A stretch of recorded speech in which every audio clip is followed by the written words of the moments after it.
dipersembahkan oleh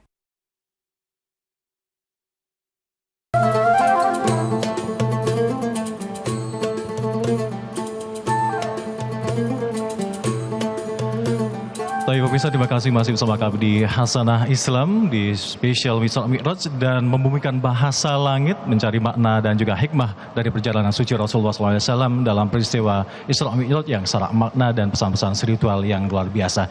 Dan di segmen terakhir kita, kami izin kepada Abi Quraisy terkait dengan hikmah yang paling utama yang bisa kita ambil dari ayat-ayat suci Al-Quran sebenarnya dari peristiwa Isra Mi'raj ini seperti apa, Abi? Tafadhol Abi, singkat saja Abi.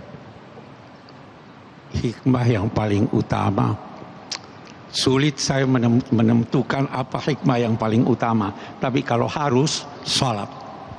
Salat ya dari Isra Mi'raj ini ya. Salat itu hubungan antara manusia dengan Tuhan. Kalau hubungan ini putus, tidak ada arti manusia. Jadi singkat, salat. Salat dalam bentuk yang diajarkan. Salat itu mi'rajnya mukmin juga ya, nggak hanya. Iya, tandanya orang mukmin, tandanya orang yang mengenal Tuhan. Pokoknya segalanya berhubunganlah dengan Tuhan, sangka baik dengan Tuhan itu di salat. Atau menghindari, pokoknya bagaimana hubungan yang baik dengan Tuhan. Hubungan yang baik dengan Tuhan, berbaik-baik kepada makhluknya. Berbaik-baik pada binatang itu cerminan dari sangka baik. Apalagi pada manusia. An-nasu kulluhum iyalullah. Manusia ini semua ciptaan Allah. Dia ini. Semakin baik perlakuan Anda kepada makhluk Tuhan, semakin baik hubungan Anda dengan Tuhan. Itu salat. Masya Allah. Syukran jazilan Nabi. Prof. Nazar terkait dengan peran pemerintah sendiri ini nggak bisa kami harus dari Prof. Nazar sendiri. Peran pemerintah khususnya Kementerian Agama, Prof. terkait dengan bagaimana membumikan pesan-pesan langit dari Isra Mi'raj ini seperti apa? Iya, pemerintah itu memang harus menjadi khalifah yang baik untuk melahirkan abid-abid hamba-hamba yang sejati, ya kan. Jadi peranan pemerintah untuk mempersiapkan pangkalan pendaratan menjadi hamba yang baik. Jadi kalau pemerintah tidak mampu melahirkan hamba yang ideal, maka itu tantangannya besar ya. Dan kemudian bahasa langit yang kita akan turunkan, bahasa langit itu kan biasanya dalam bentuk kitab suci ya. Kitab suci itu membumi untuk apa? Jadi membumi untuk melangitkan kembali manusia. Pada mulanya kan manusia itu makhluk langit ya. Turunlah Al-Quran untuk membumikan diri, kemudian untuk kemudian melangitkan manusia, mengembalikan ke kampung halamannya itu ya.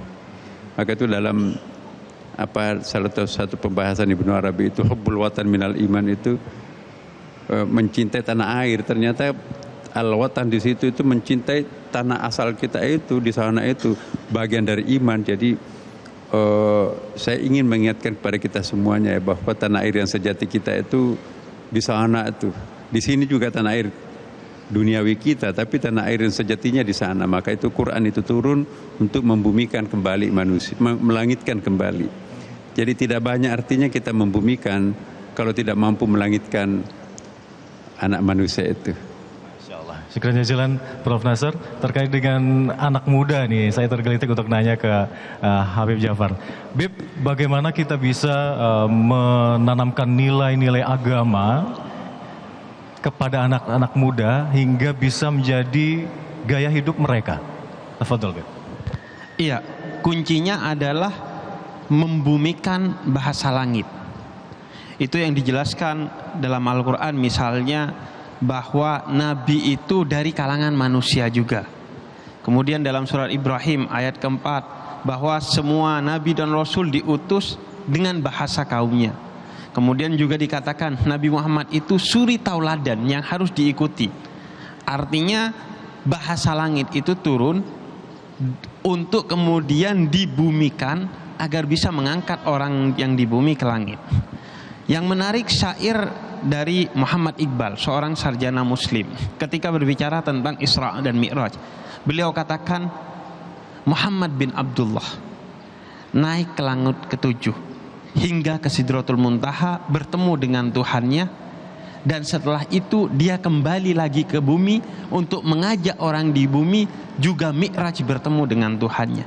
Seandainya aku Iqbal yang melakukannya, niscaya aku tidak akan pernah turun lagi dari mi'rajku, karena sudah bertemu dengan yang maha indah, maka turun lagi dengan manusia dengan segala kehinaan, kerendahannya, maka itu berat sekali. Ibarat kata kita sudah makan coklat, itu minum es teh manis gak kerasa manis lagi.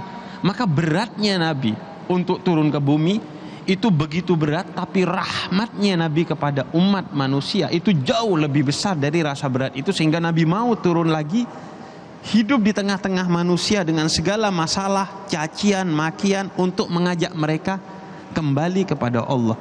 Maka kuncinya adalah bagaimana membumikan bahasa langit. Itulah tuntutan bagi para ulama, para pendakwah, dan siapa saja yang mau mengajarkan Islam. Bagaimana caranya? Al-Quran mengatakan ud'u ila sabili rabbika bil hikmah wal mau'idatil hasanah. Pertama, mau'idatil hasanah, kata-katanya harus santun, sopan, tidak keras, tidak kejam, tidak ngejudge dan lain sebagainya. Dan yang kedua adalah bil hikmah. Apa hikmah? Pertama, maknanya adalah filosofis. Jangan hanya menjelaskan itu secara emosional. Banyak dai kita menjelaskan secara emosional, pokoknya sholat karena begini. Tapi kadang aspek rasionalnya itu, kenapa saya harus sholat, gak dijelaskan. Dan yang kedua, bil hikmah itu kadang dimaknai secara kreatif.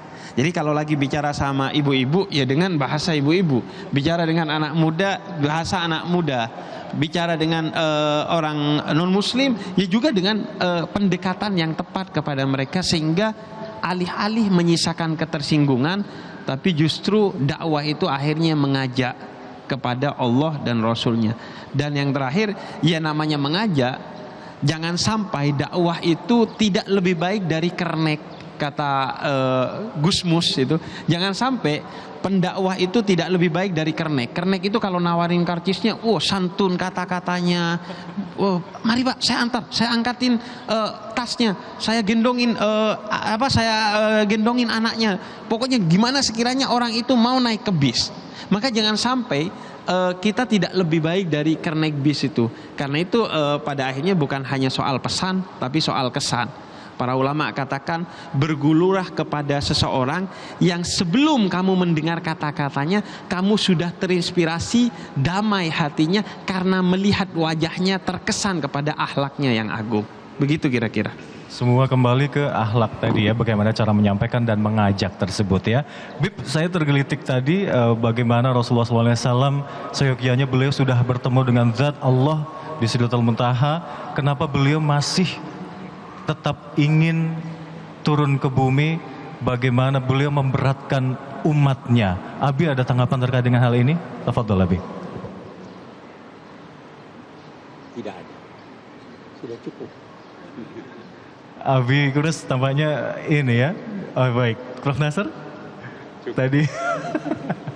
Baik. Terkait hal ini memang Habib Ja'far mungkin ingin elaborasi lebih jauh bagaimana kecintaan Nabi Muhammad ketika beliau sebenarnya sudah begitu nikmat dengan bertemu dengan Zat Allah, tapi beliau tetap memberatkan umat-umat kita semua di sini. Tafadhol, elaborasi lebih jauh, Bib. Tafadhol, Bib. Iya, kalau Prof Nasar dan Abi Kures sudah bilang cukup, ya? Kemudian Anda nanya ke saya, itu bukan pertanyaan, itu jebakan itu. Prof Kures dan Prof Nasar sudah bilang cukup, terus saya ngomong, jebakan itu bagi saya, itu janganlah. Tapi itu Bib, nggak apa-apa Bib. Baik, pemirsa, Hasanah Islam akan kembali untuk Anda usai jeda berikut. Tetap bersama kami.